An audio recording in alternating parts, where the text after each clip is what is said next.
We turn to Brazil, where even the Amazon rainforest looks like it's gotten a wax. Now, President Dilma Rousseff has spent the whole week dealing with developments in a corruption scandal which threatens to undermine her entire government. Brazil's Supreme Court has approved an investigation into some of the country's top politicians. They're accused of taking bribes in exchange for lucrative oil contracts from the state-run oil company Petrobras. Now, when they say taking bribes, this isn't your standard $5,000 in an envelope left under a bench. Because Brazil's largest construction and engineering firms allegedly paid at least $800 million in bribes and other funds to secure contracts. $800 million! You'd need an amazing construction firm just to build a bench large enough to hide that bribe underneath. More than 30 members of Rousseff's ruling coalition are under investigation, so she took to the airwaves this week to try and calm people down. Você tem todo o direito de se... You have every right to get irritated and be worried, but I ask for patience and understanding because this situation is transitory. Is it?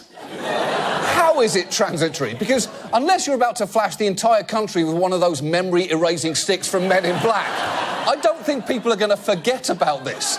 In fact, Brazilians weren't even listening to her speech for a pretty loud reason. Her critics had organized a kind of pot-banging protest, and I was in Sao Paulo, leaned out the window. It sounded like a football game.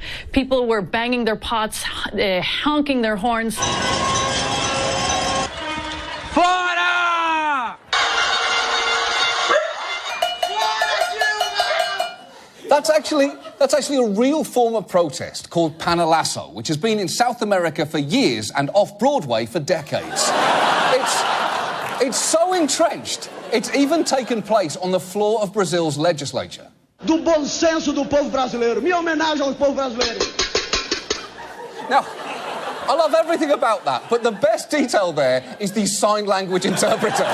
Even he is banging invisible pots in disgust. And if you think that Brazilians are overreacting to this story, there is one more thing you should know about Rousseff's involvement in this scandal. President Rousseff chaired the board of Petrobras for 7 years when much of the corruption is believed to have taken place. She's been cleared of any involvement in the scheme. How has she been cleared? She chaired the board of Petrobras while the bribes were... There's only one way to handle this. And now this.